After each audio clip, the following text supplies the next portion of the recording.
મીડિયાની સમક્ષ આજે હું કહેવા માંગુ છું કે જો વિછિયામાં જે કોળી સમાજ ઉપર દમન થયો છે, માં બેટી અને બહેન ઉપર જે લાઠીચાર્જ કરવામાં આવ્યો છે, 100 કોળી સમાજના યુવાનો ઉપર 307 જેવી કલમો નાખવામાં આવી છે, ત્યારે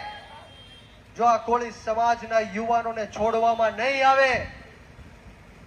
તો આજે હું જાહેર મંચ ઉપરથી કહેવા માંગુ છું કે આવનારા દિવસોમાં આ કોળી સમાજ ગુજરાત બંધનું એલાન કરશે